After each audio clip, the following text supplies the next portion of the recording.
Hello and welcome to the lecture for week 3 in our MBA entrepreneurship class. In this lecture, I'm going to talk about two topics. One, I'm going to talk about target market. What this really refers to is the fact that you'd be willing to sell to anybody, right? Any customer that comes in that wants your product, of course, you'll take their business. But you're going to focus your thoughts and efforts on a particular group of customers so that you can deeply know them and solve their problems. So we'll talk a bit about that. There'll be a segment of your business plan where you describe your target market. So I'll indicate what should be included in that plan. And then I'll also talk about the marketing and sales plan. What is the message going to be to that group, and how are you going to deliver that message, and then how are you actually going to get an order? So knowing your customer, I used to think that this meant, well, having a list of them, knowing their names, email addresses, mailing addresses, that sort of thing. But it's really knowing them at a deeper level than that. It's knowing them in the sense, what are their hopes and fears? What do they worry about in the middle of the night? What do they want for their children? What brings them joy?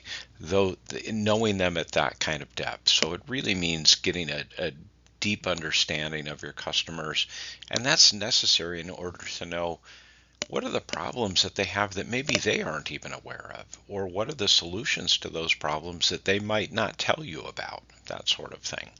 So it's knowing them at that kind of a deep level. So there's an example of how you can do some research. If you go to www.trl.org, that's the website for the Timberland Regional Library. You can click on Online Resources and then All Resources, select R, and then select Reference USA. And you can then use the advanced search function to find out the size of your target market. As an example, if you wanted to sell to people in the Olympia metro area that made over $100,000 a year that were interested in health and fitness, you could determine that there's about 5,000 people that meet that criteria in the city of Olympia or in the Olympia metro area. So that's a way to gauge, is my target market a dozen people, or is it 1,200 people? Is it big enough to support my business, or do I need to have multiple target markets that I'm trying to pursue? So it's important to have a market orientation versus a product orientation. So here's an example of some text on a website, or on a Facebook page rather, that the company that purchased my old company used, where they refer to an HDPE playhouse, and that's something that they're trying to market to childcare directors. Well, I doubt many childcare directors know that HDPE stands for high density polyethylene, a type of plastic that comes in sheets.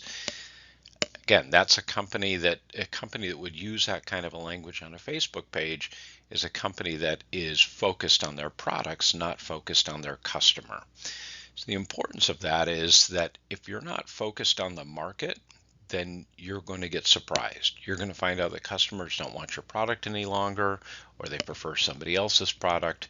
You're going to get hit in the back of the head and not know what was coming unless you pay attention to that. The reason that a lot of companies end up being product oriented is that's what they spend all their time doing. They're in their factory, they're working on new machinery, new techniques, new processing methods for processing materials. That's what's getting all of their focus, so that's what their attention is really geared towards versus the market. So please distinguish between market analysis and a marketing plan. So market analysis is the way to understand the customers that you want to sell to in a deep way. So doing analytical research, doing focus groups, talking to customers, interviewing them, that is market analysis. And that is contrasted with a marketing plan, which is, what is my message going to be and how am I going to deliver it? So a market analysis in the long run will save you time and money versus just jumping in. There's a never-ending supply of people that are willing to take your money to help you market your company. That doesn't mean that you're going to get anything in return for that. Okay, so a market analysis is going to save you money in the sense that it's going to allow you to have a level of understanding so that you create the correct message for that group and you deliver it in a way that they are there and able to receive it versus a shotgun approach. It's also important to think of the fact that you might have multiple levels of customers. So you may have end users that are different than the people that buy the product. That was certainly the case in my playground company. Children were the users of the product, but they didn't buy playgrounds. So I had to take into account the needs of purchasers and the needs of children both. In some cases, you may have to get your product to market through distributors. Say that you start a wholesale bakery where you're selling baked goods. Well, you obviously want end consumers of those baked goods to know about your product and ask for them and prefer them and all of that. But you also need to market to the distributors of those baked goods. You need to market to owners of grocery stores and those sorts of people that are going to make the decision to put your product on their shelf. So recognize that you might have multiple levels of customers, to use that term in the broadest sense, that you need to direct your message to. It's also very important to avoid being overly broad. So don't say I want to sell to every living soul in the United States. You can't say anything meaningful about a group that large. So market segmentation is a strategy that many companies adopt, where they form their customers into different groups called market segments. And then those segments have attributes in common that are relevant to the company, so then they can research and develop features and benefits of products that are tailored towards that particular segment. As an example, you might be in a company that sells lawn care equipment. Two common segments in that market might be professional landscapers versus homeowners. Those two different groups have different needs. They're looking for different features and products. The issues they care about are different, so your message should be different to those two different groups. So by segmenting them, you're not trying to be a one-size-fits-all for everybody and not a good fit for anybody, but you're tailoring the product to the needs of different groups. So some examples of ways to segment markets that companies use: sometimes it's geographical. They might have some products for the American Southeast and a different product for the West Coast and a different product for the Northeast.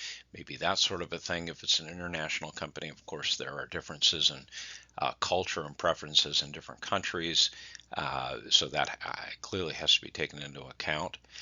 You might choose to segment your market demographically, so different products for different age groups or gender or education level, occupation, that sort of thing. There may be groups that fall into those kinds of categories. I would say that might be an example of the lawn care business that I talked about by occupation. Product related would be comfort, safety, convenience, durability, that sort of thing. And then psychographic is a very interesting category. That's lifestyles, attitudes. Are people fitness oriented? Are they more health oriented? Are they vegans or are they meat eaters? Are they people with young children? Are they not? Those sorts of things. That would be another way that you could segment a market. So your target market is going to define the features and benefits of your product, and it's really important to distinguish between those two words. Features are the size, the shape, the buttons, the functionality of your product. The benefit is what a customer gets out of it. Okay, customers care about benefits, not about features. Most companies are in love with the features of their products and they want to brag about them. Customers buy benefits. So once you define your target market, that's going to drive the types of features and benefits that your product will have, because you'll be thinking about what does that target market need. It'll determine the type of packaging that's required. Are you shipping it long distance? Are people coming to where you're located? It'll absolutely influence the message that you convey. The message you convey is going to be tailored specifically to that target market. What do they care about? You won't have time or the bandwidth to tell people 15 things about your company. They're not going to listen to 15 things. So you need to boil it down to the 2 or 3 things that are really going to stick, that are going to make a difference. You need to understand your target market, and they're going to define that message. They're going to determine the method you use to convey that message. So is it a billboard? Is it a banner ad on a website? Is it a particular type of social media or a particular type of radio station? Where does that target market congregate, and where are they receptive to receiving messages? It's going to determine where you're located physically if you're a brick and mortar store, and then how you're going to actually make sales. So your target market should be definable. You should be able to say who is in the target market and who is not in the target market.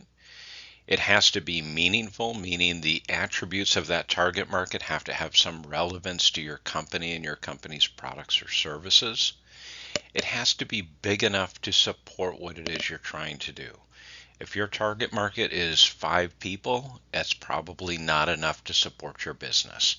It needs to be big enough that if those people do business with you on a certain level of frequency, is that enough to support your company?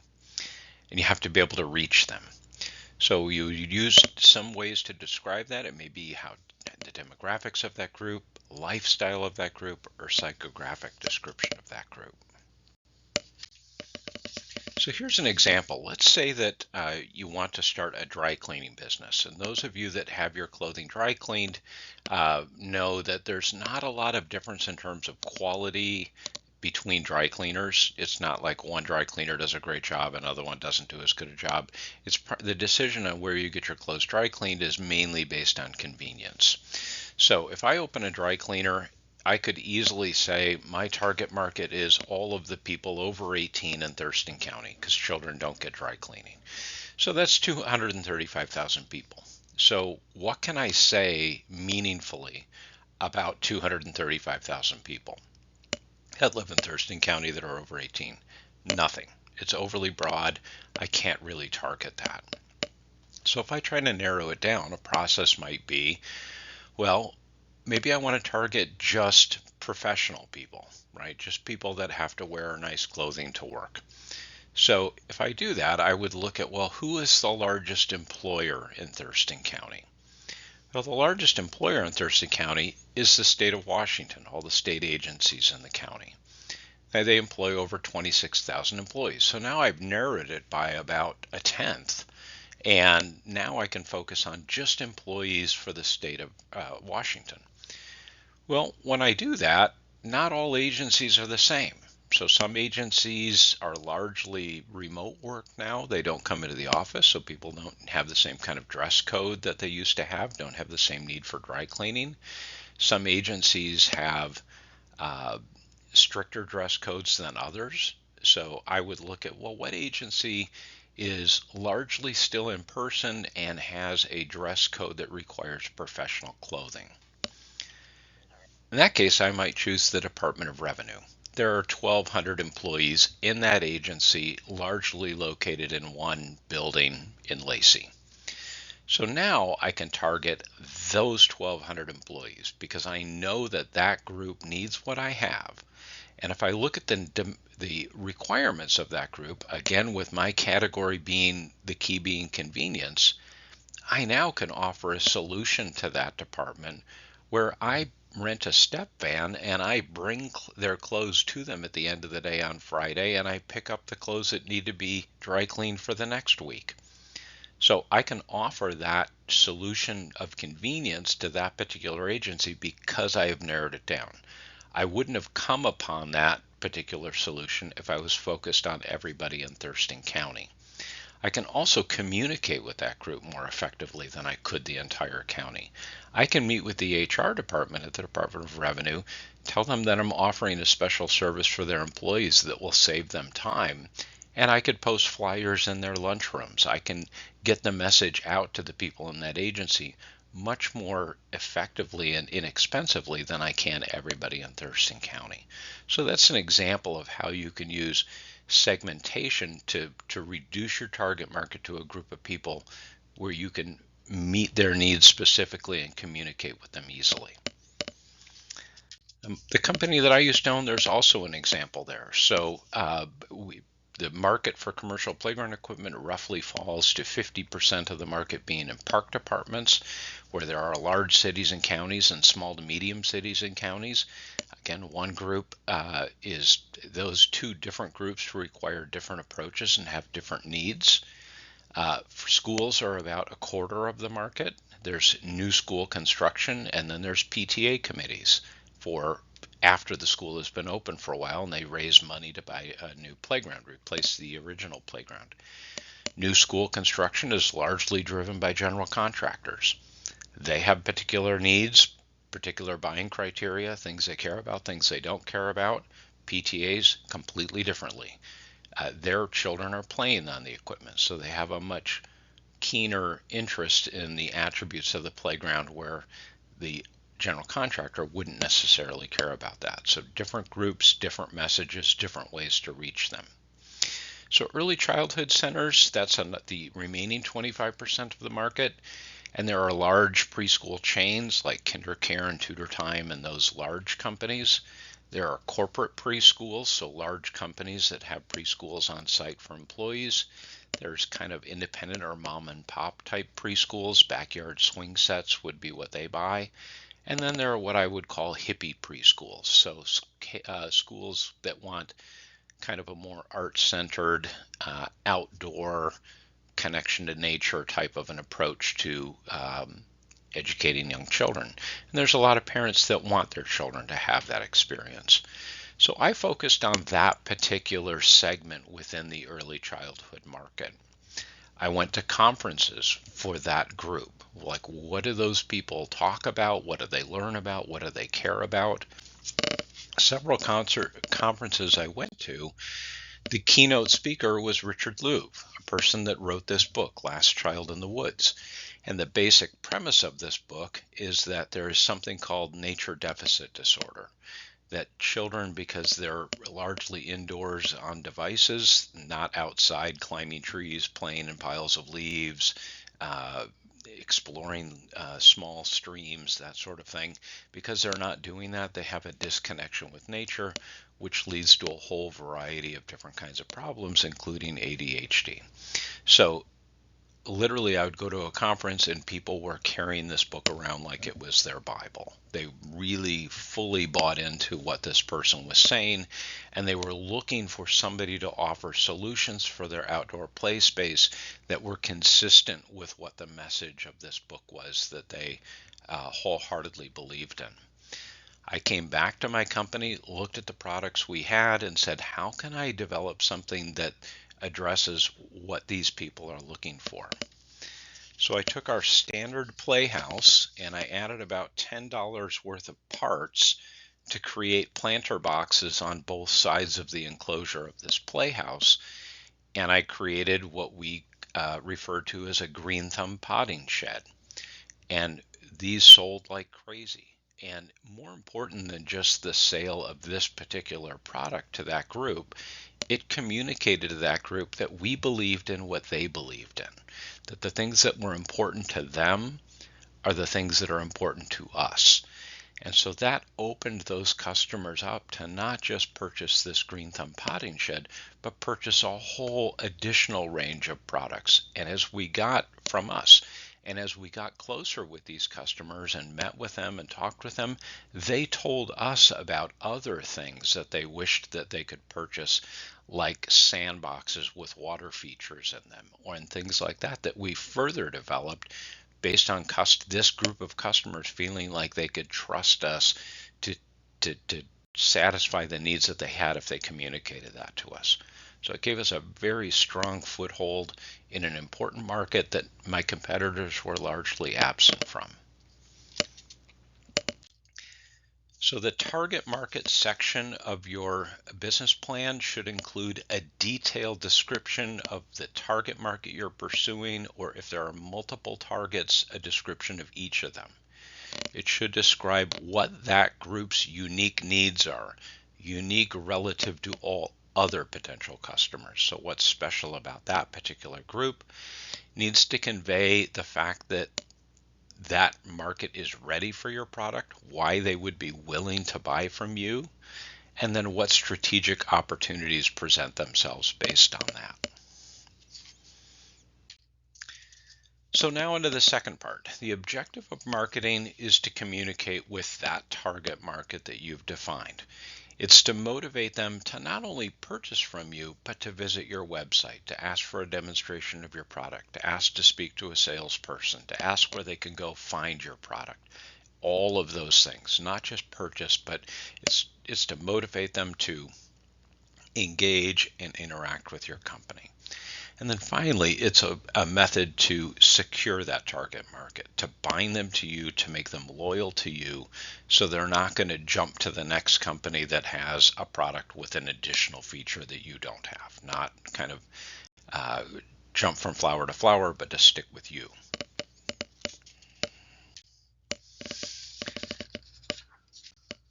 So a marketing plan is going to define how you're going to make customers aware of your products and services.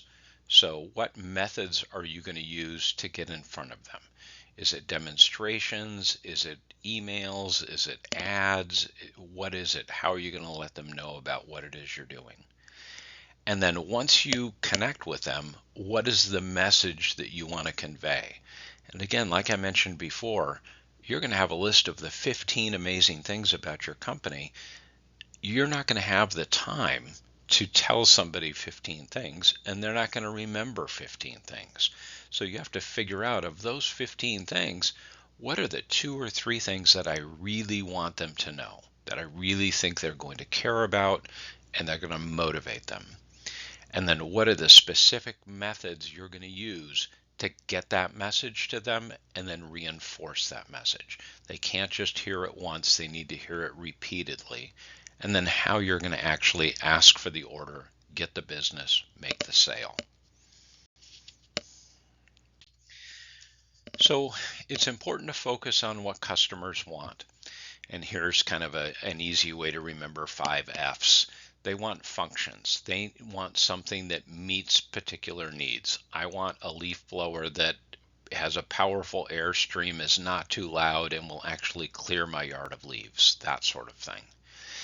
I want something that affects my financial situation. I don't want to pay too much for something. I want something that's going to last. It doesn't have to be replaced constantly or maintained in an expensive fashion.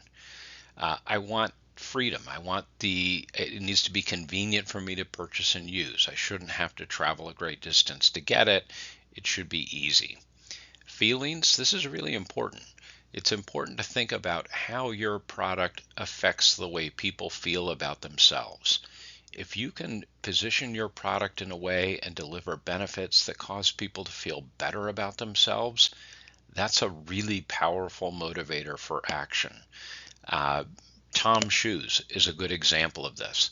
It's a shoe company that there's nothing really unique about their shoes. There's nothing different from other shoe companies. They're actually kind of expensive shoes. They're sold in Nordstrom's and places like that. But their message is very simple. For every pair of shoes that they sell, they will donate a pair of shoes to a person in need somewhere in the world. And so when you buy a pair of those shoes, you feel good about yourself because you've made a purchase that's going to make somebody else's life better. You've made the world better in a small, tiny way, but you've done something good. And people feel good about themselves when they do that. So that company has tapped into directly causing people to feel better about themselves, which is very powerful. And then the future. How is this product going to evolve over time? Is it going to last? Is it going to continue to meet my needs? That sort of thing. So it's critical to focus on 1 or 2 benefits. And again, stress that. Focus on telling customers about the benefits to them, not the features of your product. So delivering the message. So 1, fit. It must reach your target market and be consistent with your overall image as a company.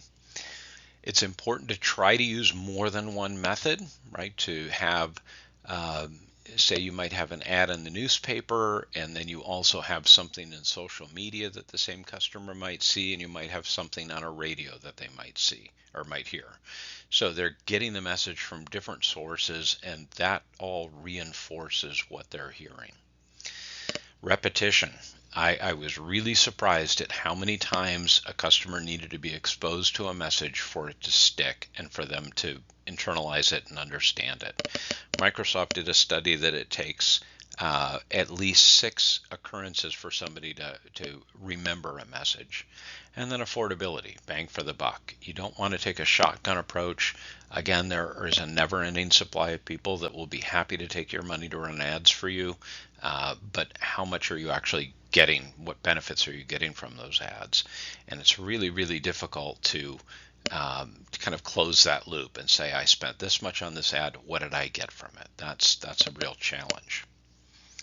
So there are some traditional tactics. Brochures, that would be something that you would leave behind if you're calling on customers for your company. You're going to not want to just walk in and see somebody and say, please remember me a month from now when you need what I'm selling, and walk out. You need something to leave behind that will trigger that activity or help them find you later.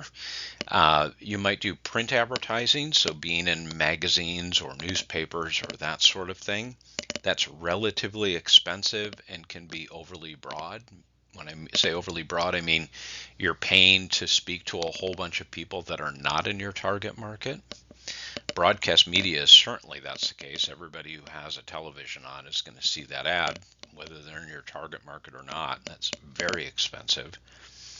Advertising specialties, I would caution you against this approach. There are companies, I saw ads on television for companies that will create all kinds of things with your company logo on them. Baseball hats, coffee cups, pens, t-shirts, all kinds of things that you can give away with your company name on it. And it's really common for somebody to start a business, start a company, and it gives them a good feeling when they see somebody walking around with their company name on a shirt or a hat or something like that. I don't think that those purchases, spending money in that way, really moves somebody closer to buying from your company. So it's a good way to waste a lot of money, maybe make you feel good about yourself, but does it actually drive a purchase decision? I don't think so. Direct mail, a success in direct mail. This is like just mailing postcards to every address and so forth. Success is considered 4%. If you get a 4% return, meaning somebody gets a postcard in the mail and they look at it and call or visit a website based on that postcard, if you get 4%, that's a home run. So again, that's an expensive way. It's junk mail, basically. It's an expensive way to get your message in front of people. Informal marketing might be something that would be meaningful for many of you. That's where you sponsor a community event. If you're targeting your product towards families, you have a booth at a fun fair and support the family fun fair. If you're trying to market to people that are interested in health and fitness, you have a booth at a 5K run, that sort of thing. So you're in front of the people that you want to be in front of, and you're supporting something that they care about. That can be a very effective way to get a message across to people. If it's appropriate, having samples of your product available is a good way to gain public interest. And then public relations could be a very powerful way to get your message in front of people. So public relations is a way of getting stories about your company in journalism. So having a newspaper or a magazine write a story about your company. And the reason that that's effective is that people that receive that message give it more credibility than they do an advertisement. So if they see an advertisement about your company, they think, well, of course, they're trying to get me to buy something. I take it with a grain of salt. But if I read an article about that company that's written by a journalist for a newspaper, well, that is not an ad, right? That person isn't trying to get me to buy something. It's seen as an honest source of information. So how do you do that? You look for opportunities to create stories about your company that would be worthy of being covered in journalism. So newspapers are always looking for content. So if there's a really pull at the heartstrings kind of story about a customer that bought your product and it changed their life, with that customer's permission, write a story about that and provide it to the newspaper with a picture. They'll run it, people will read it, they'll hear about what you're doing, it'll change their opinion of you. You have to be careful to not be seen as overly commercial about it. If people think that you're doing something good merely to make more sales, it can seem like a cynical thing and it could turn people off. So you have to be careful about that. So if you do something, if you have a story about your company, one way to get that in front of people is a service called PR Newswire. So you can upload short stories there with images, and then you can pay to have that blasted out to news services around the country, local newspapers around the country, or you can define the geography where you want the message to go. And that's how newspapers get that information. So it's not you just emailing directly to news desks at different newspapers. So my company did something like that in 2004.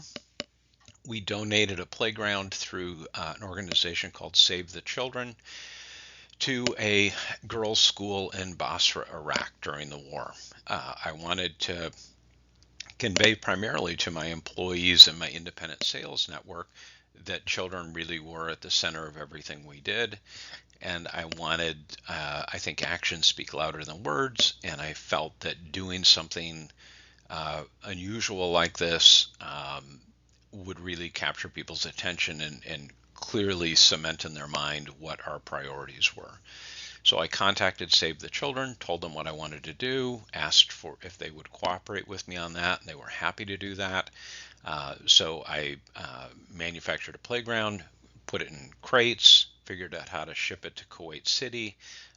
Save the Children picked it up there and drove it into Iraq. This is during the Iraq War. And they built the playground at that school and sent me pictures of children all over it. One of a landscape architecture magazine heard about that, and they ran a full page story with pictures in the inside back cover of their magazine that goes to landscape architects all over the country. Very kind of high-end glossy magazine. I could never have afforded that an advertisement on that inside back cover. It would have cost tens of thousands of dollars. It cost me about $5,000 to build this playground and get it shipped to Kuwait City. So it cost a fraction of that. And it had an impact on people's awareness of my company, their opinion about my company, that no ad would have conveyed. So that's an example of how to do something that's a worthwhile thing to do and do it for the right reason, but to also create more awareness about your company through just talking about it. So online tactics, all of your companies should have a website where customers can go. It provides more credibility for your company, and it is a way for people to learn about what it is you're doing. Most companies have websites now. Once you have a website, there are two topics to be aware of, which I'll talk more about. One is search engine optimization. That's about how to improve the organic placement on search engines, primarily Google, where you show up there. The other is search engine marketing, where you're paying per click to get your site at the top under sponsored links. There's also social media, so having ads or messages about your company on Facebook and Instagram and TikTok and those kinds of venues, depending upon where your customers are. Blogs, some people find value in having online journalism in effect about their product. There are email newsletters that customers can request that you can convey information to them. And then there's online advertising. So some of the reasons for using social media, one is to, of course, spread the word about what it is you're doing. Another is to advertise to a specific audience. Here's an opportunity, here's a product. I'm guilty of seeing products on social media and buying them as gifts for people, that sort of thing. It creates a sense of community, so your customers get to know each other and develop feelings about your product and your company. You get referral sources where they can forward on your ads to other people that are interested. And then, as I mentioned before, it enhances your credibility. You seem bigger than you really are when you have a nice looking website. So banner ads, if you find that your customers are visiting particular websites, often those websites will sell ads on their homepage where you click on, a customer would click on that ad and be taken to your website. So that's one way that for some of you that might work. And then search engine marketing is and in terms of bang for your buck, this is about as good as it gets. So what you're saying here is you create a campaign. And you can put, it's in Google AdWords, and any of you can do this. You have to attach a credit card to it that they can charge.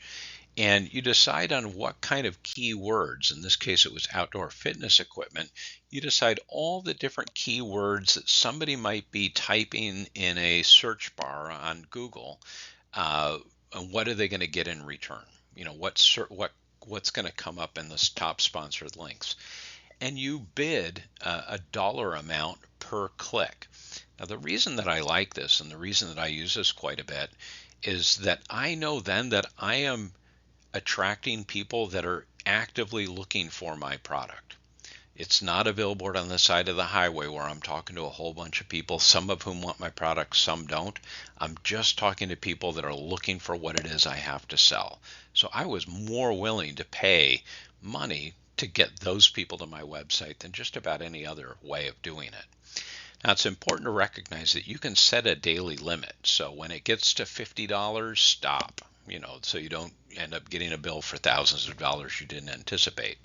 But the more you bid, the greater likelihood that you'll be top in that list. And of course, I think there's some statistic where the 85% of all search engine results that are clicked on are in the top 3 or 4. So you don't want to be further down, and you definitely don't want to be on a second page of search results.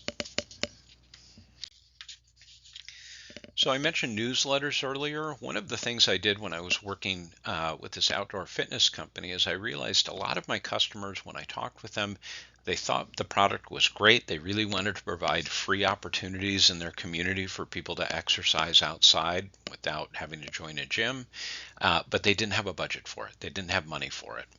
So I found somebody that is a grant researcher, and I made a deal with her that she would find 25 or 30 grants per month that dealt with community fitness and different organizations, foundations, government offices that would provide grants to communities to improve the health of their citizens.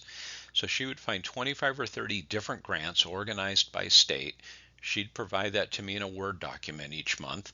And I had this tab on my website where customers could sign up for grant alerts. So they would click on grant alerts, sign up for my newsletter, and then once a month I would send them a newsletter saying, here are all the grants, and there were hyperlinks that they could click on to get money to purchase my equipment. Of course, if I lead a customer to a place where they can get money, they're more likely to buy from me. And this worked really, really well. The grant research cost about $150 a month was what I paid her for that work. And then I used a service called MailChimp, and you could mail emails to people. I think it was $2,500 per month. If you were under that, it was free, which I was well under that. I think I had 800 or 900 people that I was sending emails to. And the most important thing is the MailChimp service complies with all of the laws regarding spam email, which can be very expensive. The fine is $16,000 per email if you don't comply with the rules. So one of the rules is people have to affirmatively ask you to send them something. So my tab here allowed that to happen. And then it needed to provide a mechanism for people to opt out of getting future emails. And the MailChimp service provided that as well. So MailChimp, good thing to use. So in the sales structure here, you're going to talk about how you're going to sell. What kinds of salespeople are you going to have? Do they work for you, or are they independent? Are they commissioned? Are they salaried? All of those kinds of things. How are you going to train them? How are you going to monitor that they're telling your story the way you want it to be told? They are your company in customers' eyes. So how are you going to make sure that they're doing what you would do if you were in their shoes? The sales process, how are you going to generate leads? That's the purpose of marketing, is to get a message to people so that it inspires them to act, to say, please tell me more. I want to talk to somebody about your product. That's a lead. What methods will you use in following through on those leads? And then how are you going to fulfill orders? So this graphic here is a good example of the sales process. So the first is prospecting and qualifying. So taking leads and making sure they're legitimate leads, that they're that your product meets their needs and their requirements, that there's a fit there. The second is to prepare for the sales interview. So to understand more about the customer, anticipate what their needs are, kind of tweak your message so it fits them best. I used to make about 100 sales presentations a year around, primarily around North America, and every single presentation I made was a little bit different. It was all based on the same core presentation, but I would add slides, hide slides, spend more time on one subject versus another subject based on that particular customer. And I would research them in advance, or my salesperson would, and tell me how to tweak my presentation for that particular customer. What do they care about? Then I'll meet with the customer, tell the product story, convey what the benefits are to them, that sort of thing. If possible, demonstrate. Those of you that have samples, provide samples in your presentation so they can see it and feel it and touch it and all of that. Another step that's really important is to anticipate what objections people might have and deal with them up front. Don't wait for them to express the objection and then you defensively have your reason for it, but take it head on. And then the hardest part for most people is step number 6, actually asking for the order. Some kind of call to action at the end of your presentation. Can I do this for you? Can I do that for you? What is your timetable? That sort of thing. And then the easiest thing to do is to follow up, to thank the customer for their business and build that relationship. One of the things that I used to do in my company that was probably one of my favorite activities was every week I would call customers and thank them for their business. I'd get a report out of our accounting system of any orders that we had shipped that week that were over a certain dollar amount, and I would make those calls. And it would maybe be a handful of calls, but I would call, ask for the person that had placed the order, and identify myself as the owner of the company, and I was just calling to say thank you. And I can't tell you how many people were shocked that they got the call, told me how much they appreciated that. And then oftentimes they would share information with me about why they picked our company, or what was it about our company that they liked. I would learn a lot from those calls. And I'm sure that it caused them to have a better feeling about our company than if we had just moved on and made the next sale. So a very good book that I would recommend that deals with sales and marketing in effect is Made to Stick. So it talks about how to convey information to people that they will remember. The sale usually takes place after you've left the customer. You meet with them, you talk to them, you leave, and then later when they're ready to make the purchase, you want them to remember the key things that you told them. So how do you deliver a message that people are going to remember days, weeks, months later? It's a very easy book. It's kind of the book you could read in an afternoon, that sort of a thing. And they base their steps on an acronym for success, which is keep your message simple. I've already mentioned, don't tell people 15 things, tell them 2 or 3. Delivered in an unexpected way. That will get their attention. They'll respond to it differently. Use concrete terms. So don't talk about things in esoteric terms, but terms that they can get their head around. Establish your credibility. Why should you listen to me? Why should you trust me to tell you this?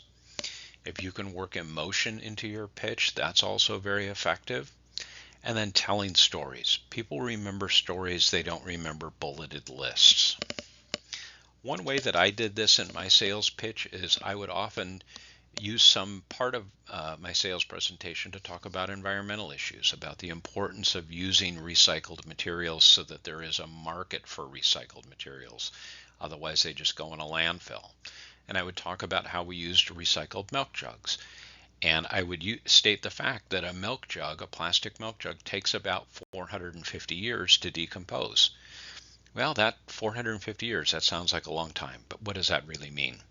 So what I started doing instead was I would use this image and I would say, if the Native Americans had brought milk to the Pilgrims in plastic milk jugs, they would just now be starting to decompose. So I had an employee that was really good with Photoshop that did that for me. I would make it concrete in the sense that I would say 1 pound of recycled plastic lumber keeps 8 milk jugs out of a landfill. One of our platforms keeps 1,015 milk jugs out of a landfill. And one of our standard size playgrounds, a medium playground, keeps over 12,000 milk jugs out of a playground. So very concrete, not esoteric. I'm not asking people to do math. So finally, your marketing and sales plan, that segment of your business plan, is going to talk about how you'll make customers aware of your service and your products, the message that you want to convey, the specific methods you're going to use to get that message to the customer. So how are you going to advertise? All of the research you do in this area, make notes of the price that you're going to have to pay for those methods so that you can use that in your budget later, and then how you're actually going to make sales. So that should be the key points in your message, or in that segment of your plan. So I hope that was helpful. Please email me if you have any questions. Thank you.